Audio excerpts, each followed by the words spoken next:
views and opinions expressed in this program are those of the participants and do not necessarily reflect the views of BronxNet or the program underwriters. And hello, everyone, and welcome to the Social Justice Forums. I'm Daren, Jaime, and if you're asking the questions, what are the Social Justice Forums about? Well, it's an opportunity to take a look at some of the inequities that people face in our community. We talk about civic engagement. We give multiple points of view. And we have some great and informative guests. We have quality dialogue, and we're inviting you to share with us right now as the Social Justice Forums begins.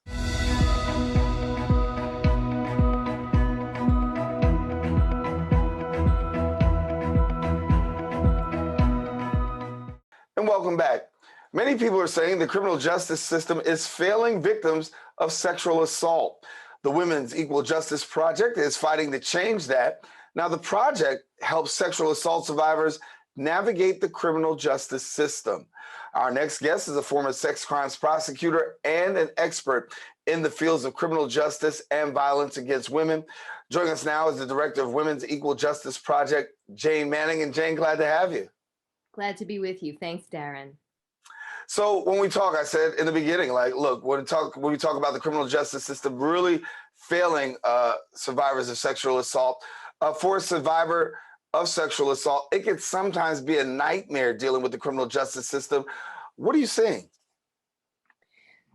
So we are seeing something that is part of the larger problem of how our criminal justice system operates and how very much it's in need of reform. So we're having an important social conversation about the ways that our justice system has tended to over-prosecute and over-incarcerate people for nonviolent crimes and crimes of poverty. And yet at the same time, our justice system has traditionally under-investigated and under-prosecuted issues of sexual assault. And those are the issues that my organization is taking on in collaboration with the survivors who come to us and who partner with us. When you deal with survivors, obviously it's traumatic dealing with just the fact of sexual assault and knowing that a person has gone through these different things. It becomes even more traumatic sometimes having to navigate through the criminal justice system. Yes. What are you doing in terms of preparing people for what can be potentially a long haul? Yeah, that's a great point, because many of the survivors who come to us have done what we say we want survivors to do. We say we want people to report sexual assault so that the perpetrators can be held accountable. And yet too often when survivors come forward, they're finding that they encounter a police detective who is overburdened with too many cases, who is not properly trained, who may not have the preparation to be able to do the right kind of investigation in these cases. And so survivors are finding that their cases are not being vigorously investigated or are not being skillfully investigated. And they're also finding that the system is just not allocating enough resources to cases of sexual assault, meaning right here, for example, in New York City, Daren, so the NYPD has over 35,000 police officers, and yet fewer than 300 of those 35,000 are assigned to investigate all cases of sexual assault and all cases of child abuse in all 5 boroughs of New York City, some of the most sensitive, demanding, complex, and high stakes cases. And what survivors right here in New York City are finding is that when they come forward to the police, they will often encounter a detective who just has too many cases to investigate, can't give their case the resources it needs. And what that leads to is exactly what you said, the fact that cases are dragging out, survivors are facing enormous delay before their cases are investigated, and often they never get a proper investigation. So what are we doing about that? So we partner with survivors to raise public awareness about how serious this problem is, to the extent that we can help each individual survivor get a better result on her case. We try to do that. We will speak with the police detective, we will speak with sergeants and other supervisors, try to get a better investigation. But at the end of the day, when we can't, survivors will often just say, I want the world to know how bad this is. I had no idea until it happened to me. And so we will work with survivors to meet with members of the New York City Council, with high-ranking members of the NYPD, to push for the idea that survivors deserved a properly staffed, properly trained, properly equipped special victims unit here in New York City, just like they do everywhere. And when we talk about this, obviously seeing that the police department is severely undermanned, we talk about the criminal justice system and the fact that getting a case before a judge can really take a long time. What we haven't talked about is COVID. And when we talk about COVID, we understand that the court system in itself has had extreme backlog. A lot of people yet to hear a case. And if you've bought a case recently, it can take even a longer time.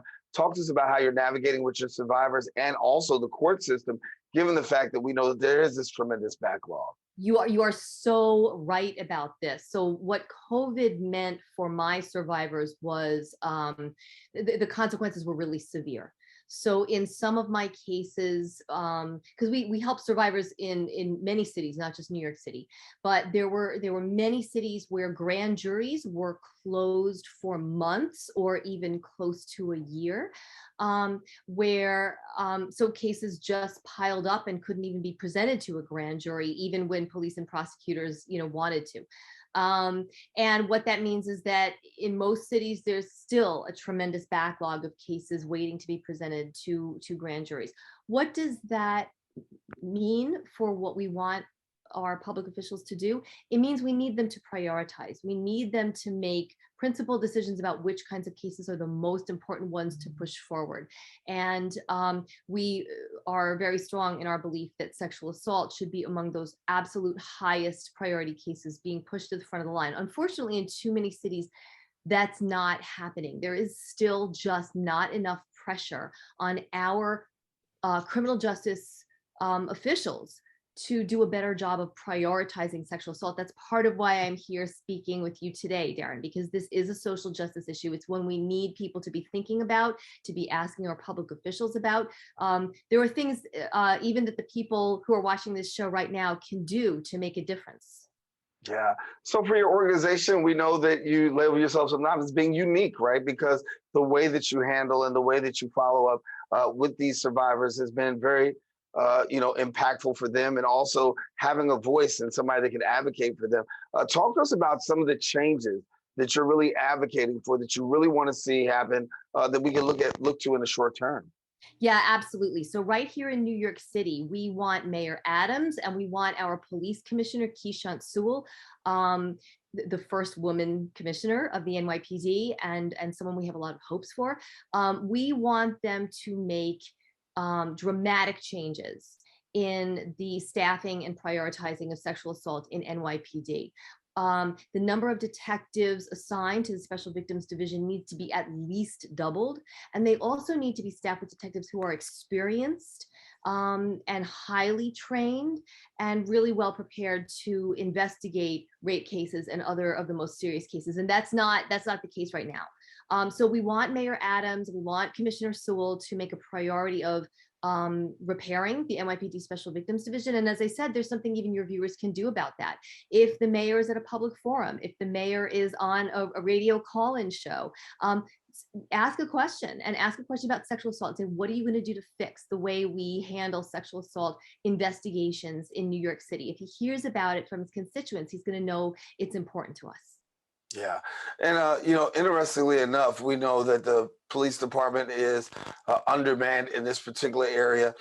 And then to have the help of your agency and others who are really advocating for survivors. But there really aren't that many agencies out there that really are dealing with this particular issue of, a survivor and sexual assault and the trauma that's also brought with it. Talk to us about how you're able to actually even deal with the trauma factor, because a lot of those, in addition to needing that criminal justice support, need the help in the area of the trauma because they're overcoming these horrific experiences. Yeah, that's exactly right. We really try to make a priority of speaking to our survivor partners about the importance of seeking out mental health and therapeutic support. Rape is a trauma that is there are very few other traumas that compare to it. But professional mental health support and therapy can absolutely make a big difference. And so that's something we really encourage our survivors to do. And we will try to help them seek out and connect with those resources to the extent that we can. But I want to also take up something else you said, which is the issue of how we need more agencies to be dealing with this issue of the criminal justice under response to sexual assault. And I just want to mention one agency in particular that we are really hoping will take up this cause, and that is the United States Department of Justice. Because back in August, there were 20 rape survivors here in New York City who signed onto a letter to the United States Justice Department, asking them to come in and investigate the NYPD's under response to sexual assault, which is so severe and so pervasive that we really feel it deprives women and all sexual assault survivors of equal protection. So we have asked the Justice Department to do that, and we are waiting to see if they will. We think there are very few social justice issues and civil rights issues that the Justice Department could weigh in on that would be more important than this one. Can you take us behind closed doors a little bit when we talk about survivors and some of the things that they have to deal with? Because I think so many times we think, okay, you make your allegation, you take it before court, the court does what it does, and boom, it's over. And it's not. It's a life experience, and it's a long experience. But walk us through the life of a survivor from the moment they enter into your doors to walking them all the way through this process. Yeah, the answer to that question is going to look different depending on what county that survivor is in, what police department they're dealing with, and what DA's office they're dealing with. Because what we know is that there are some district attorneys who do a really good job of prioritizing sexual assault, and there are some, far too many actually, who do not.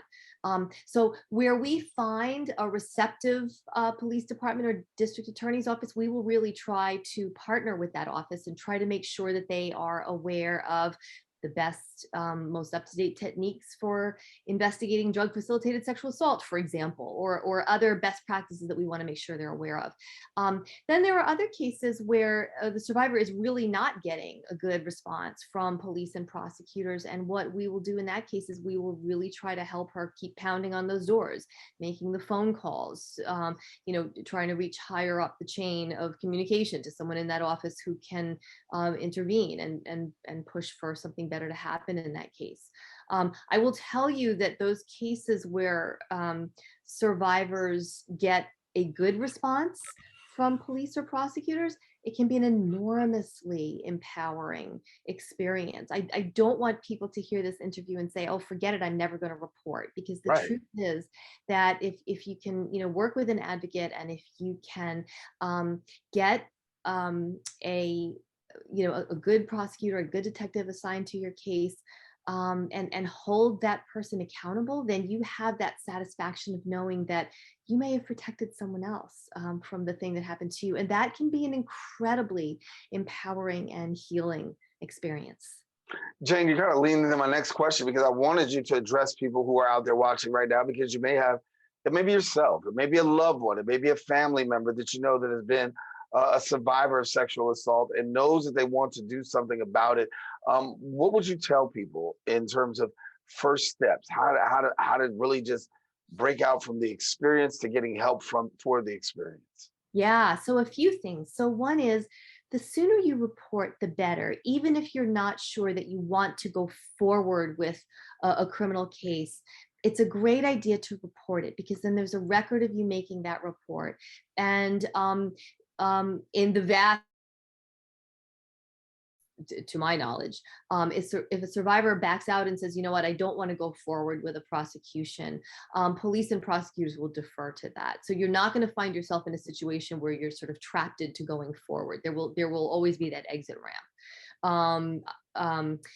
But if you report at an early stage, then the fact that report is there is just going to, it's going to strengthen your case and preserve your options. The other thing that I would tell people is, even if you're not sure that you want to go to the police, you're not ready to go to the police, go to the hospital after an assault or a suspected assault, and get that rape kit done, because then that evidence is preserved. And this and that little window of time after an assault is your only chance to preserve that evidence. But once it's preserved, it's there and it can be retrieved if and when you decide you want to go forward with a case. And having that evidence can make all the difference between having a viable case and not. So I do want to encourage people, absolutely, even if you don't think you want to go to the police, go to the hospital and get that rape kit. And then if you do decide you want to report to the police, it's a great idea to have an advocate with you. It's a great idea to call a rape crisis center or to speak to someone at the hospital and say, can you assign a hospital advocate to be with me when I report to the police? Or the New York City Alliance Against Sexual Assault. All of these organizations are really good places to find an advocate who can assist you through the process of reporting to the police. And it's a great idea to have somebody with you when you do that. Yeah. When we talk about your work, obviously, it's a lifelong passion of yours, and you're very passionate about making sure that survivors are heard and also taken care of, and those who are the perpetrators to be held accountable. When you look at some of the barriers that you're facing right now, what would you say is the biggest barrier that you're facing in this moment? The biggest barrier is that too many of our prosecutors and our police officials have never felt a sense of public pressure to do better in the area of sexual assault. And when they don't feel the public pressure to do better, they don't do better. And the good news about that, Daren, is that it's in our power to change that. All of us as citizens or residents of a democracy have the power to ask questions of our public officials and make demands of our public officials and to raise our voices and say, we can do better and we must do better. And you will not have my vote unless you do better, and hold them to it. Yeah, it's pretty important that I think that we get the word out and that people actually raise their voice. Are you finding more and more people joining the cause of raising their voice and becoming public advocates, if you will, in this particular area?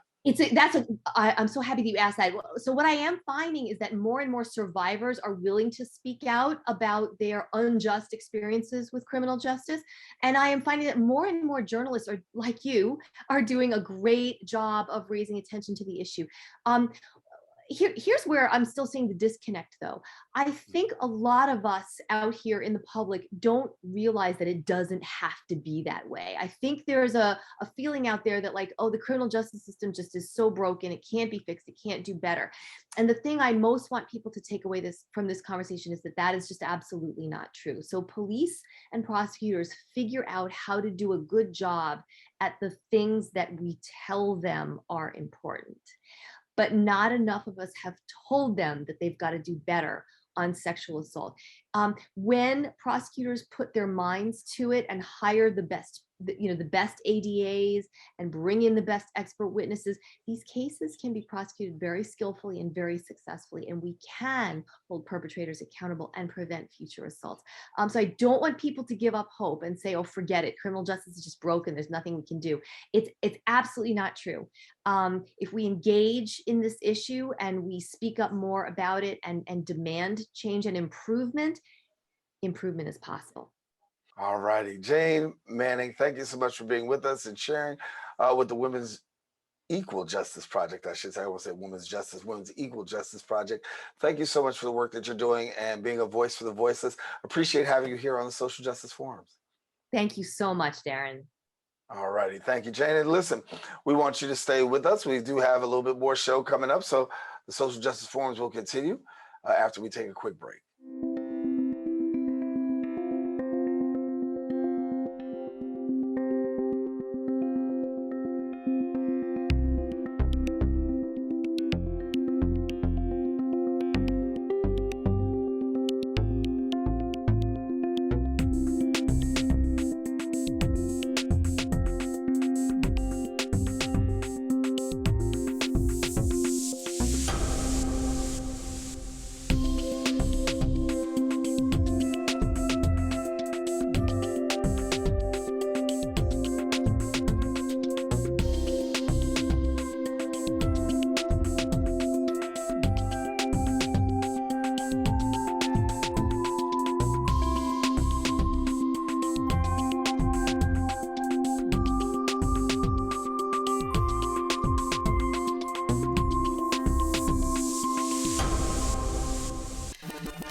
When taking public transportation, don't touch your phone. Carry hand sanitizer and use it immediately upon leaving the bus or train. Avoid touching your face. If someone is coughing or sneezing, move away. Wash your hands with soap and water as soon as possible. Limit contact with poles. If possible, avoid rush hour. Don't eat or drink on public transportation. Keep your bag off the floor or other surfaces. Avoid directly touching turnstiles. Stay up to date with the latest from your local health department and CDC.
And welcome back. The South Bronx Unite, in collaboration with other local groups, held a community gathering discussing community priorities, learning about the passing of laws and community control of land and development, as well as sharing other ideas that put people over profit. Our BronxNet reporter, Sanji Lopez, was there bringing us the details right now.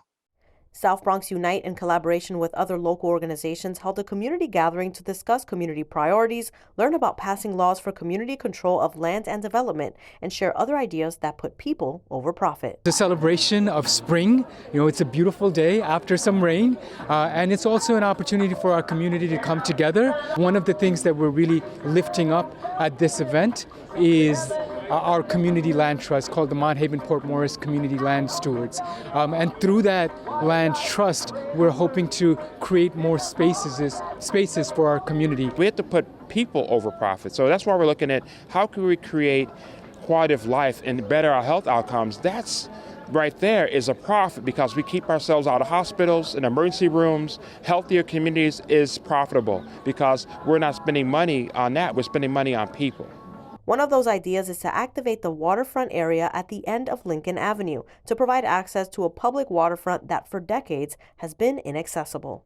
Our community of 60,000 people only have one park, St. Mary's. We're trying to activate the waterfront because that's public land, there's underutilized spaces. So we're trying to create access for our community. Also waterfront resiliency. We live in a flood zone and there's no waterfront plan or any kind of resiliency plan but the one the community came together to put forth. The community also discussed their vision to transform this abandoned Lincoln Detox Center right behind me on 140th Street into a center for health, education, and the arts. They're calling it the Hearts Center. This is a building that has been lying abandoned, derelict, collecting trash for the last 10 years, okay, doing nothing for our community. We want to activate it to make it a community center. We don't have a lot of community spaces. We don't have one community center in Mott Haven and Port Morris that deals with the types of issues that we need that's open to everyone. So we need a space like this. If you missed this free and public event, there will be plenty more community events throughout the year. Visit southbronxunite.org to find out how and when you can participate. Reporting for BronxNet, Sanji Lopez. And thank you, Sanji. We stay with social justice news. In other news, a group of Bronx activists walked from White Plains Road to Albany, bringing attention to public safety policies in New York State. Our BronxNet reporter, Arlene Makoko, caught up with the group, and she brings us the story right now. Today, we are going to start our walk to Albany in order to bring attention to crime victims during Crime Victims Week up in Albany. The hope is to bring attention to policies they say are working against the safety of everyday New Yorkers. Raise the age, and more particularly the bail reform fix that they did that we feel was not enough. While the law was meant to assist those awaiting trial without resources to be released on their own recognizance rather than be detained on Rikers Island, leaders gathered here on White Plains Road and Morris Park Avenue say that during this wait time, a curriculum that includes counseling and education should be utilized with resources provided to prevent the possibility of further acts of violence. I'm hoping to folks realize that this is their chance now to vote folks that they're not particularly happy with out or express their concern when it comes to policies. I'm here today to stand in solidarity and also be the voice for the voiceless for victims of all crime. There are thousands of victims across the state of New York as well as across America where we don't have a voice, we don't have rights, we're not protected. Also, the mother of a crime victim, Madeline Brain, says laws need to be strengthened not just here in New York State, but around the country. This is my oldest son, Sergeant Hassan Korea. He is an Afghanistan war retired veteran. He was kicked, punched, stomped, and stabbed. He was killed in 2018 in Harlem, New York, by 4 people he didn't know, nor had he done any harm. Beginning here on White Plains Road, they headed north with destination towns along the way that included Tarrytown in Westchester County and others in Putnam County, with the final stop, the state capital. For BronxNet, this is Arlene Makoko. And thank you, Arlene. Coming up after the break, we have a conversation about the impending decision by the Supreme Court on Roe versus Wade.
Welcome back. The other hot news that we have across America, according to initial draft majority opinion that's written by Justice Samuel Alito, the Supreme Court has voted to strike down the landmark Roe versus Wade decision.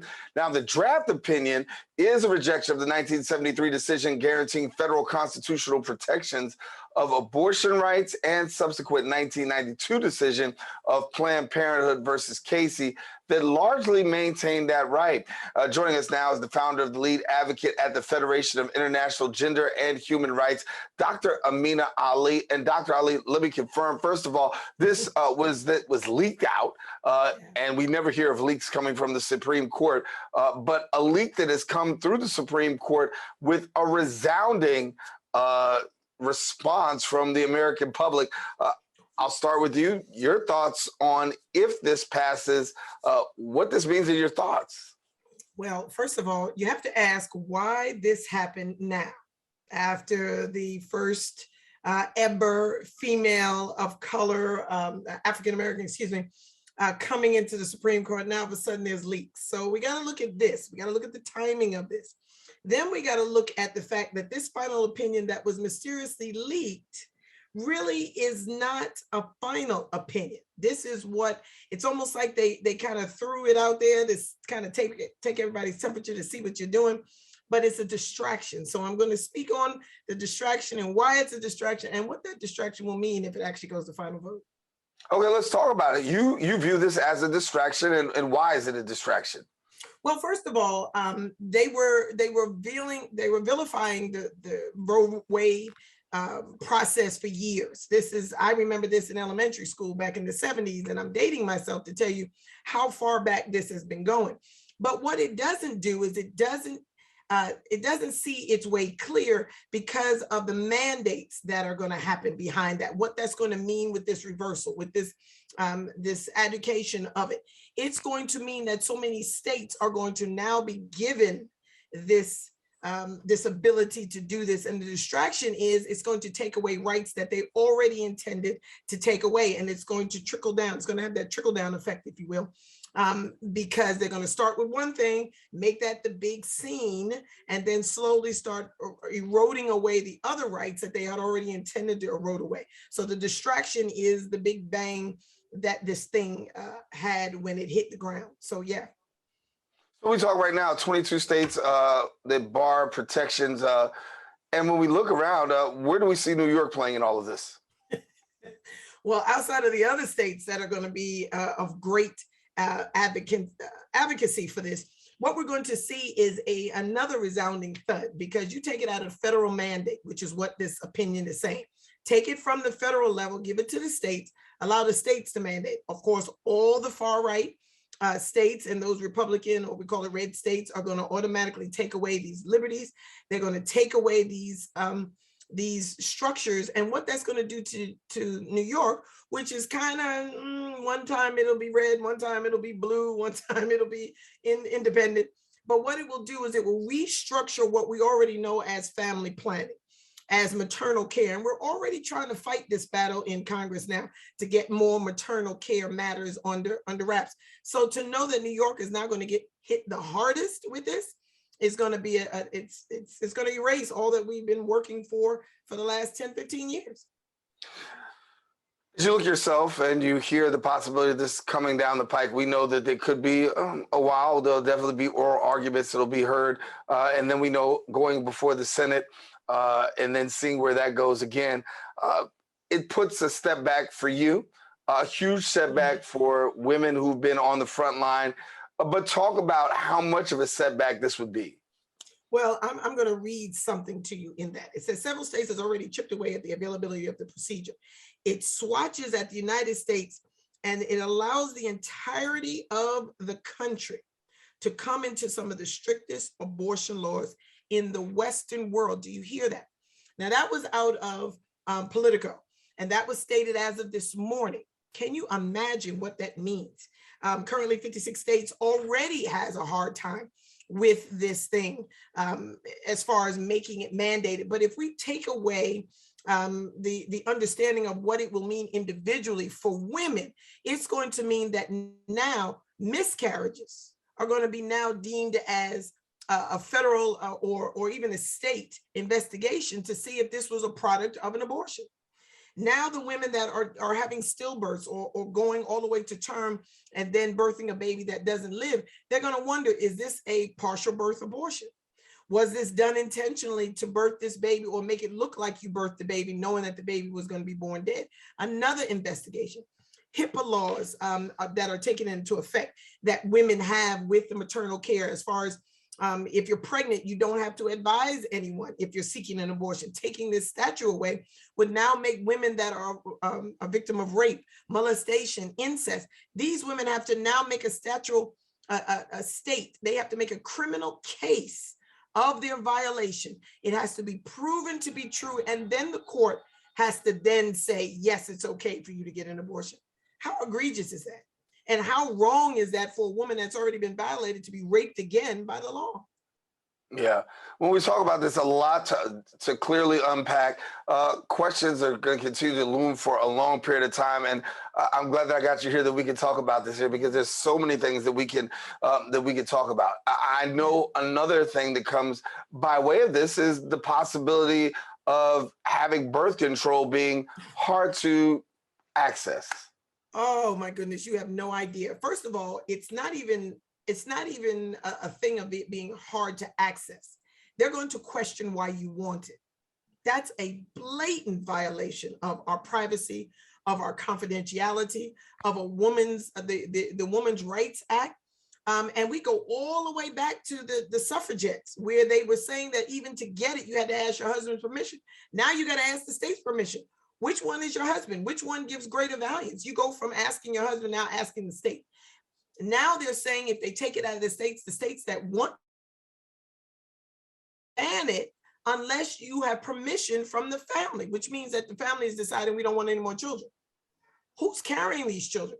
Now you're going to have to get another written permission. You're going to have to get an approval. The husband has to go in. Or now they're saying they're going to make that a measure on the LGBTQ community. If you're planning on having children, you have to get permissions, and then you have to get what? Come on.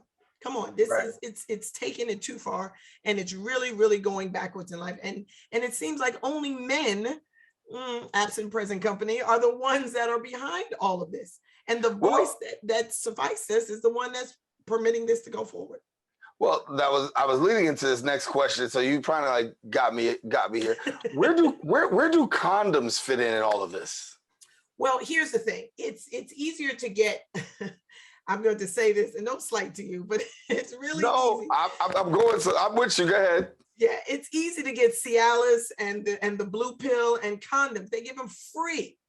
But yet we have to ask permission for birth control. You have to get mandated to birth control. You have to get asked to tell why you need this birth control. But if you go into any free clinic, you get a basket sitting right out there as you're waiting, and you can grab a handful and put it in your pocket with no questions asked. Male, female, young, old, it doesn't make a difference.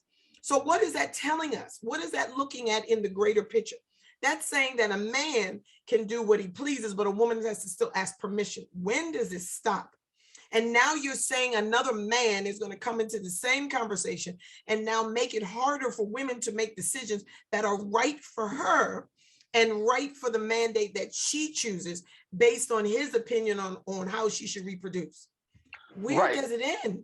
Right, which is what I was leading to, because when we talk about man, that's what we're talking about with this original Roe versus, when the decision was being put before, or the intention of putting this out there, the people that were the advocates for this originally were strictly white men who really felt as though they wanted to have control. Go back to 2022 now, or I should say fast forward to 2022 now, and you have majority white men who are making this decision again. And so as you look in 2022 versus what was going on back when we first instituted this, before these protections, the first people who were, against these protections were, white men. And now you see again, 2022, the faces haven't pretty much changed.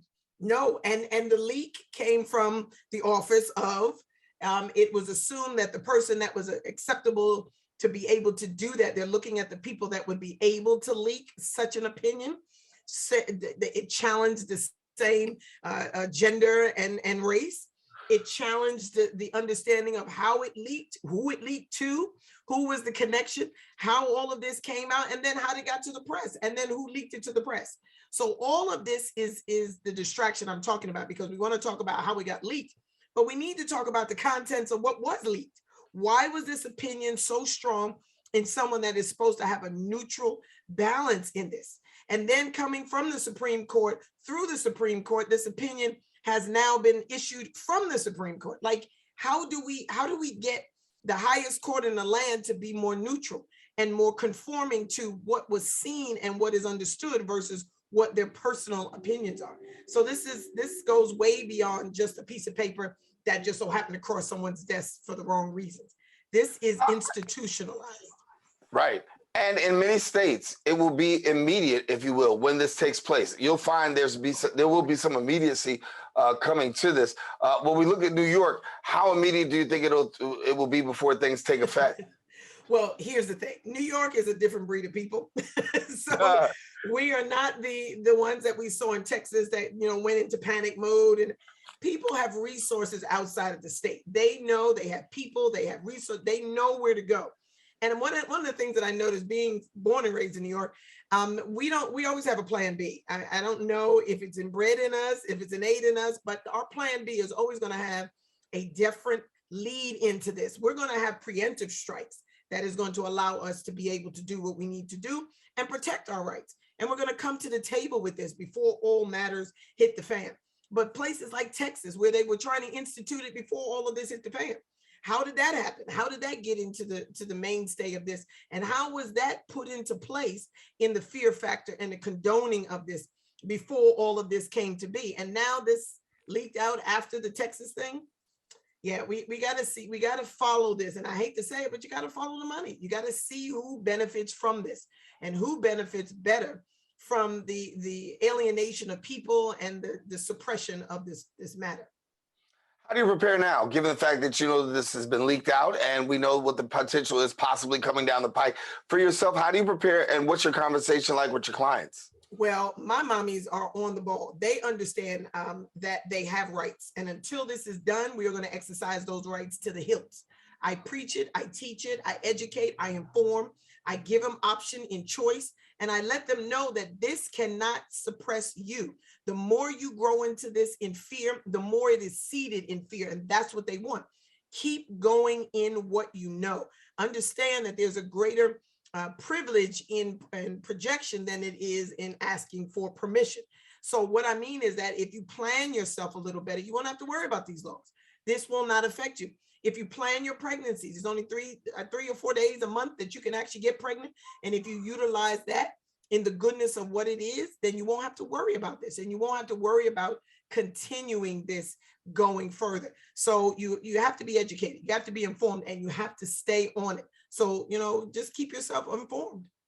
Well, you talk about education, but many times we know that a lot of our women and our men are uneducated when it comes to sex and reproductive health. Having these conversations are not something that is prevalent. And when we talk about our communities of color, we know that this is the conversation that's not pretty much had, but practiced. Hello. And so while you have many people practicing, but not really getting the education, do you foresee that there will be more on the education front Yes. behind this decision? Absolutely. And I'm even pledging for that myself right now with the mayor's office.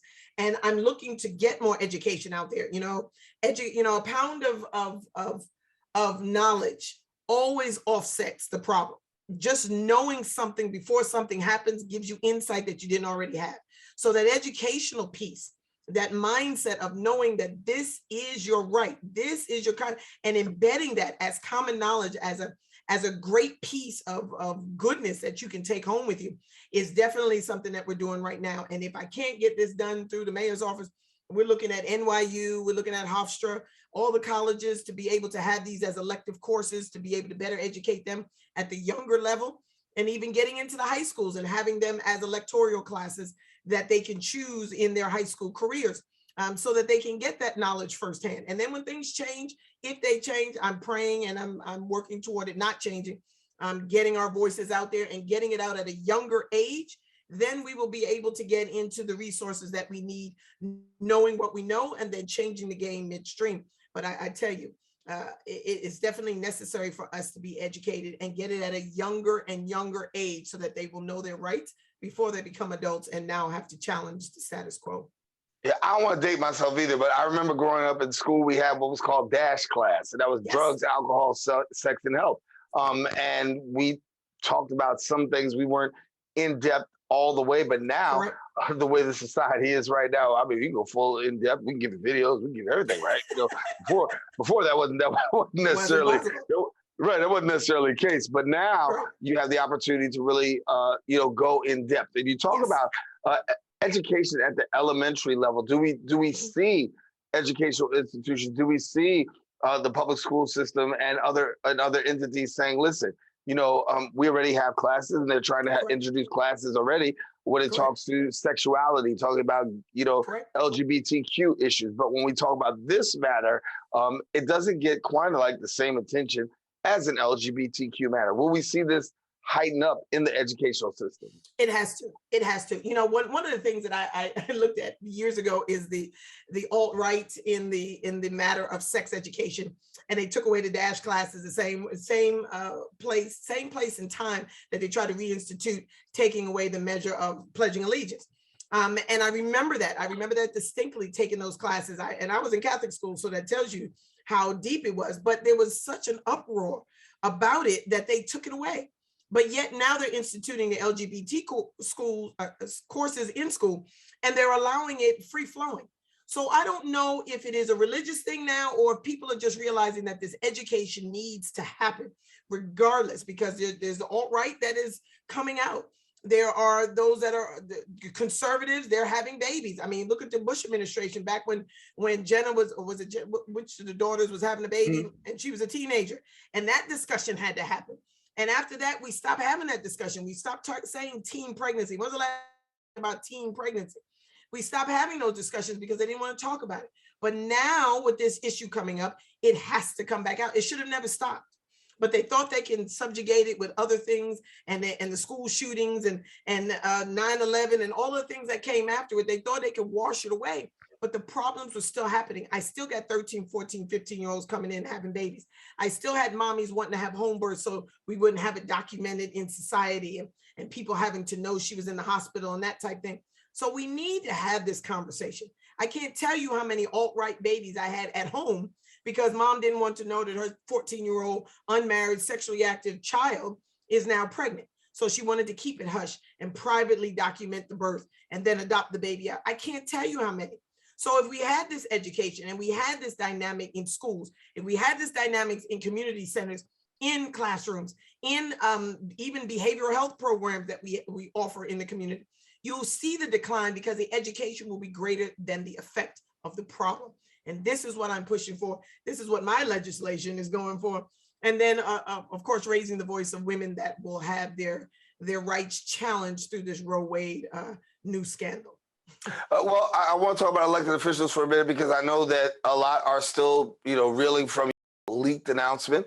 But when we talk about your conversation with them prior to this, what has it been? Has there been some receptivity, or are you seeing pushback? And do you feel as though that, given the fact that this leak and what potentially could come down the pike, that you will get a more receptive voice, given the fact that we know what's getting ready to happen? Well, the SCOTUS said it best, and she said a quote yesterday, and I want to quote her on it. She said, now is the time to fight for women and for our country with everything we have. Now, that's a powerful statement, and that means resources, subsidies, knowledge, education, political pull, networking, all of it. And this is what really will make the goodness of what it is that we need possible. Because just like she said it's clear that those that oppose this law want to punish women and take away their rights. That's a question we have to ask. And in circling what you said, we have to ask that question in giving that dynamic to a voice. We have to ask that question, and we have to look at that in its realness. I can't even use another word because that's what we're facing right now. And I think that is where the leaders need to go. Senator, was it Murkowski from Alaska? She's the one that came on and she said, even now, she said that wasn't, she said that wasn't the direction I thought this was going to go. And she's conservative in Alaska, you know, and she was like, wait a minute, hold on. Almost like, that's not what I voted for. That's not what we thought we were going to do. So it's giving an uprise to the senatorial pieces, to the governmental officials, even all the way up to SCOTUS. Biden is not even, you know, challenging this. He says, I'm not what did he say? I'm not at a point of being able to give, what was the word? He says he's not able to give his opinion at this point. And I'm thinking, why not? This is the best time for you to give your opinion. I get it. He has to go through his resources and challenge his sources, but SCOTUS came out and said it right now. Right now, we need to fight this with everything we have. And I think that's the energy that we're going into with our senators, our congressmen, and those elected officials. So for you right now, where do you go from here? Obviously, we know where everybody else is going, but or kind of know what the idea of where everybody else is going. But for you and the work that you do, where do you go from here? Well, I'm all for the Women's Health Protection Act. Women's Health Protection Act. This is something that kind of backdoors the Roe v. Wade, that if one fails, the other one is a fail safe. So it's a Women's Health Protection Act. And right now, if we don't even have enough votes to quell the filibuster right now on that. So if we can push that, we can arm up a little bit more on the Roe v. Wade piece, especially if that opinion becomes final. I doubt if it will, because it's only one Supreme Court and we have a new face in the crowd that I'm pretty sure will help that to not succeed. But, you know, the Women's Health Protection Act, just what it says, should be something we look at, we vote on, we bring back forward, we bring into this next voice of wisdom that we're putting out there, and then give more education to that, because that in and of itself, just from what it says, the Women's Health Protection Act, if you Google it, if you research it, you will see that it is chock filled with things that we can do right now, immediately, to be a torchbearer for those that are getting ready to go through this and suffer the crisis of this. So if we put this into place, I guarantee you this statute will give us a little bit more credibility and show the value to the worth of our freedoms. Oh, that's not your thing. But do you think, given the fact that this decision is potentially coming down the pipe, that this is going to generate more people coming to the polls? Absolutely. Oh my goodness. And the women that are coming behind me, oh my goodness, if I gotta be, I'm gonna be a Stacey Abrams on this one. I'm gonna get buses and everything and bring them to the polls, okay? As they say, doing the Stacey Abrams when you put people in your car to bring them to the election. Yeah. But I'm gonna be a Stacey Abrams on this one. Absolutely. I don't need all the Nobel Peace Prize and none of that. I just want this to pass, because if they put any more interest into the Women's Health Protection Act, I guarantee you you're going to see it on the next election ballot. And this is where our voice has to be, especially here in New York, because we kind of set the tone for things. New York, Texas, California, Chicago up north, you know, for the Midwest, we set the tone for these things. So we need to get in here and we need to see this through and be the advocacy. We're not talking anymore. We got to go in there, write letters, knock on doors, make phone calls, but this needs to be on the ballot come this next voting period. And it's called the Women's Health Protection Act. We need the votes. There's not enough votes right now. You know, if there was no filibuster to get it done, there isn't enough votes. And being a political analyst or not, I mean, that's just evidentiary hearings that we can look into doing right now. Right. A lot to pay attention to. And Dr. Ameena Ali, we unpacked a lot in our time together. Certainly, we'll have to have you back so that way we can talk more about this. We continue to follow this down. But we said the leaked opinion that's coming out saying that Roe v. Wade could be potentially overturned. We never have actually seen a leak that comes out of the Supreme Court ever. And now all of a sudden, we're at the place where we're talking about a leak and the potential and the ramifications of what it has nationwide for women and also for the states that are going to go a little bit harder than others and the people that live in those states. A lot to really pay attention to. But thank you so much for being with us, Dr. Ameena Ali. We got to go, but thank you. Yes, thank you. And thank you for having me. We'll be back on this one. Yes, we will be back on this one. Yes, and want to tell our viewers, I hope that you enjoyed the show today. Certainly a lively discussion, a lot to pay attention to. But that's why we're here at the Social Justice Forums to talk about the inequities that a lot of people face and what is social justice all about. The matters that we talked about today. We talked about equal protections for women. We've talked about women who are sexual survivors. And we want to continue to raise our voice and use this show to be a platform to elevate that conversation and the discussion. Now, if you want to catch another episode, of course, come back next week and join us. If you want to find out about this episode in its full entirety, if you caught part of it or just a little bit of it, you can watch the recablecast here on BronxNet TV or go to the website BronxNet.org and definitely share your point of view with us. I'm Daren Jaime saying take care and God bless and thank you for watching the Social Justice Forums. We'll be back next week.